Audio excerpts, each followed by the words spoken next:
brothers and sisters, sinners and saints, enter the sanctuary. The doors are open.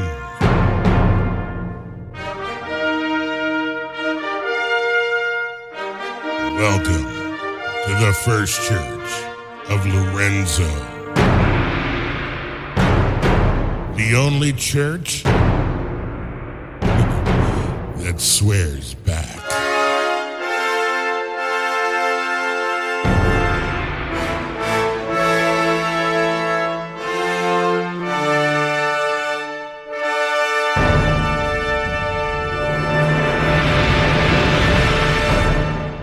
I'm done fucking with these Asians, man. It's really not the way you want to start a fucking bit. I know. But okay, hear me out. I've done a fucking bit on Asians before and how we cut them way too much fucking slack and let them get away with shit that, white people or black people or pretty much any other nationality and or race of people, or we would never let white people get away with the shit that we let Asians get away with. Refer to sometime back in season 2 if you want to check out that episode. But one of my favorite things to do in the evening is to sit and scroll through the YouTube shorts. I'm not a TikTok guy, but I do like the short form videos. So I find myself gravitating towards YouTube to get the short form videos. And most of the ones that pop up on my, timeline, with most of the ones that the algorithm suggests to me are that guy who shoots bowling balls with larger calibers of weapons until he finds one that'll go all the way through the bowling ball. You know what I mean? That's the shit I see more often than not, but every fucking now and then the YouTube algorithm throws me a curveball. While I was sitting there happily flipping through YouTube shorts, pausing at the occasional video of the guy who plays the drums really fast with the fucking beard while smoking a joint, and the guy who's shooting stuff with different caliber weapons. And I ran across this video of this little Asian guy standing there with this very knowing, serene smile looking at the fucking camera. And behind him was a very serene fucking scene with trees and tall grasses and shit. Right?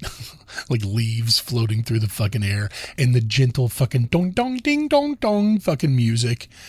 And what this guy was doing, and I don't remember the title of the video exactly, but it insinuated that what he was going to do was show me how the ancients made soy sauce. So I paused the video, settled back in my chair, grabbed my bottle of water, and got my mind ready to learn how ancient Chinese people made soy sauce. Well, he started out harvesting a bunch of soybeans, and then the scene cuts, and he's got this giant wicker basket, and he's carefully washing the newly harvested soybeans. And then after he got done gently washing the soybeans in the clearest water you've ever seen, he put them in a giant wok, a really big fucking wok, and then poured water all over the top of them and gently heated them up until they changed color. And then he dipped them out ever so gently with the most inefficient fucking tool you ever seen and put them in another wicker basket where he then lovingly dried them with a rice cloth or some shit and covered them with a bunch of leaves and let them sit in the sun to dry. And then after an undisclosed amount of time, he went back to the soybeans and they had dried. And they had changed color yet again. And then he put them in this weird stone open-topped box and added just a little bit of the clearest water you've ever seen. And then with some kind of foot-powered mallet, he ever so gently and with nothing but tender love beat the fucking soybeans into a paste. And then he scooped that paste out lovingly and carefully with another of the most inefficient fucking tools you've ever seen, and put the soybean paste into a clay pot, which looks like it had been in use for over 100 years. Covered the clay pot with a piece of clay and then wrapped it in some kind of weird paper and sealed it with wax. And then that sat for an undisclosed amount of time, but it seemed like it was a long time. And then he cut the fucking tape off, and he removed the wax seal, and he reached in with another tool that was super fucking inefficient, and he put it into a gigantic goddamn wok. And then after all of the paste was lovingly and carefully laid into the wok, he took some more of the cleanest, clearest water you've ever seen, and he added it to the paste, and then he started the fire out of wood. It wasn't gas or anything like that, and it wasn't a click on the fucking flame situation. No, he got some tinder and he made himself a beautiful fire underneath that wok. And that soybean paste with the clearest water you've ever seen cooked for an undisclosed amount of time until the water turned this weird brownish greenish color. And then he poured it into another clay pot, which looks like it had been in use for 100 years. And then he sealed it with this paper and this red wax, and he stamped some kind of fucking symbol in it. I don't know what it was because I don't read Chinese. And then he let that sit in a dark, cool place for an undisclosed amount of time. And we know it was a long time because the video showed him walking aimlessly around his beautiful, idyllic property and sweeping stuff and making shit out of clay while he waited. And then finally it's time. It's been long enough. The soy-based mixture has fermented, I'm assuming at this point. And he cracks the wax seal, and he unwraps the brittle paper, takes the clay lid off the pot, and looks down in the pot, and then looks knowingly at the camera with a small smile of satisfaction at a job well done. And then this wizened Asian gentleman went and got a buddy, a friend, who we haven't seen yet to this point, and they team lift this clay pot, and they take it over to a wok, and on top of that wok is a wicker basket, and in the wicker basket are leaves and some kind of weird paper, probably made out of fucking rice, and then they pour the mixture ever so gently, and with the most serene looks of satisfaction on their faces, through the filtering mechanism that they've made and down into the wok. And in the wok is a liquid that is rich and absolutely amazing looking. The highest quality soy sauce I think I've ever seen. It is then portioned out into tiny glass bottles by hand, corked and sealed with a little bit of red wax.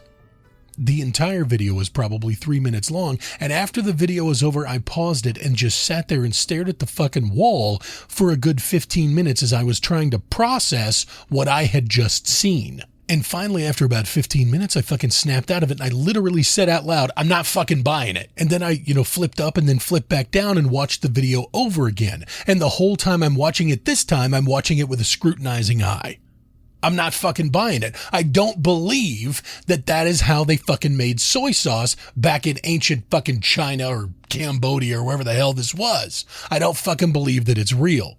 Because who looks at those soybeans in the field and then looks over at his buddy and goes, Yan, if we would take these soybeans and lovingly wash them and then smash them into a paste and then wash them again and then let them sit for a while and then dry them out in the sun and then rehydrate them and boil them for a little bit and then wash them again with really fucking clean water and then put them and then seal them in a giant clay pot, fucking let them sit for a while and then pull it out and cook them a little bit more or something and then seal them in a clay pot again for a long time but with more water and then filter the liquid after, an undetermined amount of time, what we would be left with would be probably fucking delicious on rice. There's no fucking way that's... It's preposterous to think that that's what they actually did, but we just fucking believe whatever the fuck the Asians say. Because we're fucking stupid. I said it the last fucking time I went on a rant about the Asians. It is fucking racism. It's not racism for me to sit here and tell you that the Asians are fucking liars. No, that's not racism. That's the fucking truth. What's racism is that you watched a fucking video like that. You watched the video of Mr. Chan making fucking soy sauce in 19 steps over the course of 6 months. And you were like, well, those Asians, man, they were really innovating in 2000 BC. Bullshit. Bullshit. I don't fucking believe it. I'm not buying it. I'm not buying any of that shit. And so then I got to fucking looking, and I found this video of this guy who makes ink in Japan, the traditional way of making Japanese ink. And it's just like the fucking soy sauce. 19 fucking steps over the course of the better part of 2 years, and you end up with a little brick of fucking ink. Fuck off. Nobody does that. Nobody does it. Nobody ever did it. They're such fucking liars. I'm convinced now that soy sauce was invented 60 years ago by fucking Kiko Man or La Choy or some shit like that in Hackensack, New Jersey. Procter Gamble accidentally came up with soy sauce or some shit, and the Asians were like, yeah, that shit's pretty good. It'd probably be pretty good on fucking rice. Let's adopt it and then create some kind of fucking detailed backstory to make it seem like we've been doing this for thousands of years. You motherfuckers. I'm all over it. I'm on to you, you bitches. You can't fucking fool me again. We got to stop letting these motherfuckers get over on us. You got to start looking at everything fucking Asians say with a scrutinizing eye, because I'm not buying any of that shit. None of it. None of it's true. But we just fucking accept it. We just accept it as the truth because they're mystical and they're fucking serene, and we just believe whatever they fucking tell us. But we just fucking accept it without questioning. We just buy their fucking lies because they happen to accidentally make gunpowder or some shit in the fucking 1200s. You see what I mean? Why are we buying it? Why do we blindly accept their fucking lies? We wouldn't accept that shit from Germans or the fucking Inuit or anything like that. No, but we accept it from those Asian motherfuckers, man. We accept it every fucking time. 13 steps in 6 months to make soy sauce. Go fuck yourself. I don't believe a fucking word they say. And you shouldn't either. Start looking at their shit with a scrutinizing eye, and you're going to see all the fucking holes in the plot. This is the First Church of Lorenzo. You know, I've been present, unfortunately, quite a few times when women are getting together and conversing, and they're talking about their fucking lives and their children and their relationships and shit. Right? It's much more entertaining to sit in a group of men when they're conversing, because men do this thing. Now, they'll talk about baseball stats, or they'll argue over who the greatest of all time is, whether it's Michael Jordan or LeBron James. They'll talk about movies, and they'll talk about their fucking jobs and just stuff like that. But one of my favorite conversations that men have, and not all men do this, by the way, you have to be like in a certain group of dudes to get this particular conversation. But one of the conversations that men have starts out with a simple question. If you could have any superpower, just one, if you could have any one superpower, what would it be and why? And it goes more often than not about how you would imagine it would go. Somebody says, oh, I would like to have super speed because I want to be able to run here and there and never have to fucking worry about traffic. Another guy says he'd like to be able to fly for basically the same reason. Somebody always says telekinesis so they don't have to get their fucking fat ass off the couch when they want another beer. Some dude always says X-ray vision so they can fucking check out women's bodies through their fucking clothing and stuff like that. I always thought that I would want to have the ability to disapparate. It's a Harry Potter universe thing. You take out your fucking wand, you envision where you want to be specifically, and you do the wand movement, the incantation of whatever it is, and poof, you're there instantaneously. And I always thought that that would be fucking amazing because I could, envision the inside of a bank vault. You know what I mean? If I could get a look at it, I could envision it and then just fucking jump in there and get a bunch of money or something. I always thought that that would be kick-ass. Or there is a little coffee shop just down by the Vatican in Rome That's the best fucking cappuccino and cannolis I've ever fucking had in my life, and I always thought it'd be amazing to be able to take my wand out and envision the coffee shop, and poof, I'm there. I've always wanted to see Roslyn Chapel up there in, is it Scotland or is it Wales? I don't know. But I've always wanted to see Roslyn Chapel.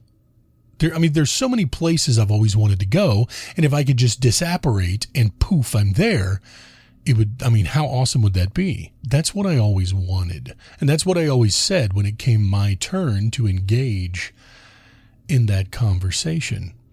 Now, though, I'm not so sure. As I get older, though, I think I'm not so sold on the idea of disapparation or anything else, X-ray vision or any of that other shit. The older I get, I think that I would want my one superpower to be the ability to know in the moment that I am going to be in the presence of a person for the last time. Think about that. Really fucking think about that superpower. If you could have had all your life some kind of miraculous awareness that would tell you that you are in the presence of this person across from you for the last time and you're never going to see them again, how different would those interactions be? For me, it'd be a lot different. And what got me really rolling on this train of thought, it's always kind of been sitting in the back of my mind. Very few times in my life have I ever known that I was seeing someone for the last time. My grandmother was dying of pancreatic cancer, and once they got the diagnosis that it was terminal and she didn't have very long to live, my dad picked her up in his truck and drove her out to the East Coast, where I was living at the time. They stopped at every Red Lobster on the way out there and subsequently on the way back. She was a depression baby, so going to a restaurant was a real treat. It was something that they just didn't do, but Red Lobster was the pinnacle in her mind of opulence and decadence. There was nothing fancier in her mind than Red Lobster.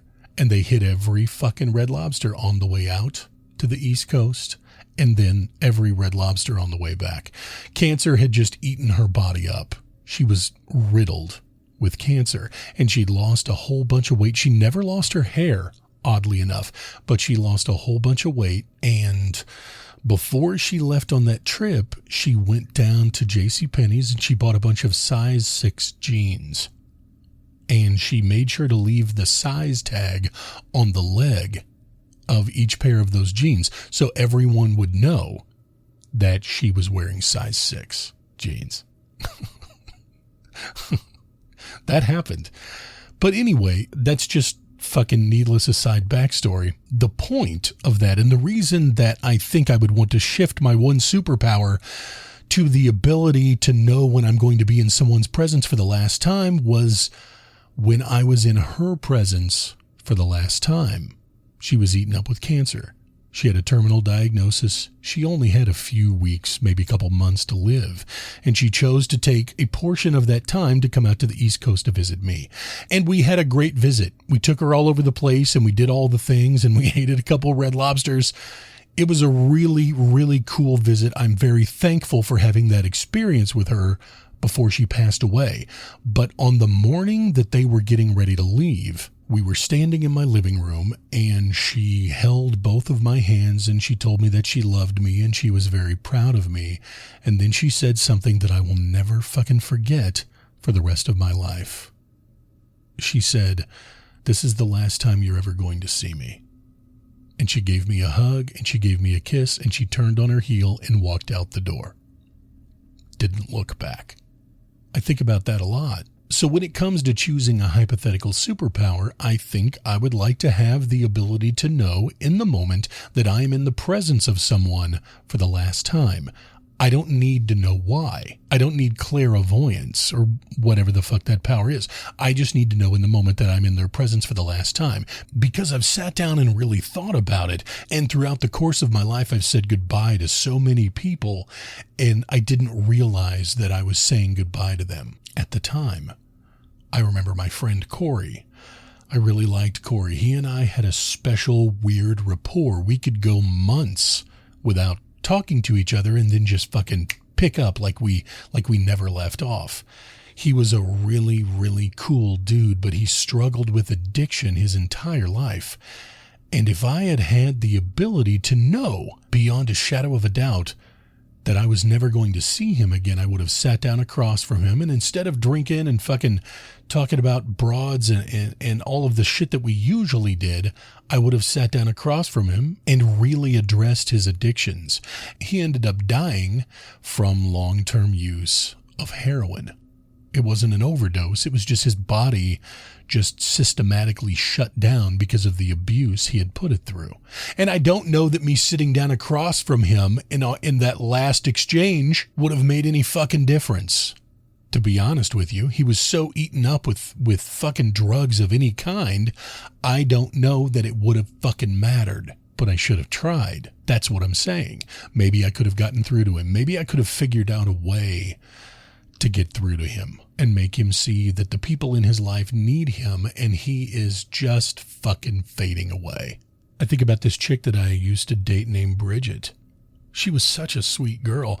And the last time I was in her fucking presence, I didn't realize I was never going to see her again. And I should have pulled her into a side room at that fucking meeting and sat her down at a table and looked her in her eyes and told her, "You fucking pussy stinks, bitch! You motherfucking pussy stinks!" I think about my grandfather, too, on the other side of the family. How if I would have known that I was never going to see him again, and over the course of the next 3 or 4 years, he was going to basically descend into madness and die of a heart attack in a nursing home, I would have sat down across from him and told him, you are letting your anger absolutely rule your life to the point where you can't even see the great things that are happening for you. I think I would want that to be my superpower. The ability to know in the moment that I am with a person for the last time. God, can you think how useful that would be? How much change you could affect? I think about other people I've known that just kind of faded away. There was this guy that I knew named David, and his girlfriend and I didn't get along. And just one day, I never saw him again. And I think I would sit down across from him if I had the opportunity, if I had the ability to know that I was never going to see him again. I think I would have sat him down and said, what I do know for sure, though, is you and I are never going to see each other again after today. And I'm here to tell you, and I want you to know right now, I'm a phone call away. I'm a letter away. Drop a letter in the mail. I'm an email away. All you have to do is fucking call or reach out if you need me, and I'll be there. Whether we talk every day or whether we never speak again after today, I don't know. Maybe you die. Maybe I die. Maybe we have some big blow-up fight in the near future and we just never fucking speak to each other again. But even if that's the case, if you ever need me, I'm here. I can put all that shit aside, and I will come when you call.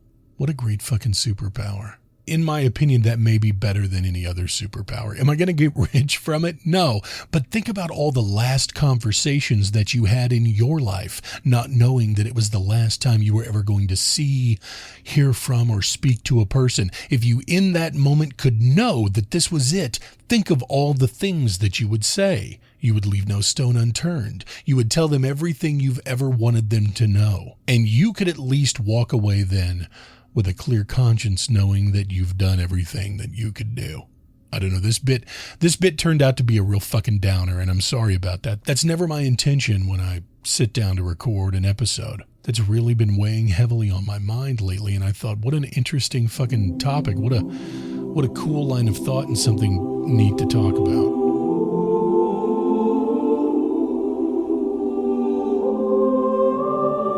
So endeth the reading of the Heresies. Thank you for joining me for this episode of the First Church of Lorenzo. Visit my fucking website. I kind of like it, and I think you will too. It is lorenzosucks.com. I actually bought the domain for churchoflorenzo.com, but I've forgotten how to fucking change the fucking domain. So for right now, it's lorenzosucks.com. Go on, check out the website. Tell 7 people about the podcast. All right, until next time. The offering commences. Tell a friend. Leave a review. Let the congregation grow. New sermons arrive when the Spirit moves. The First Church of Lorenzo. Go forth and sin boldly.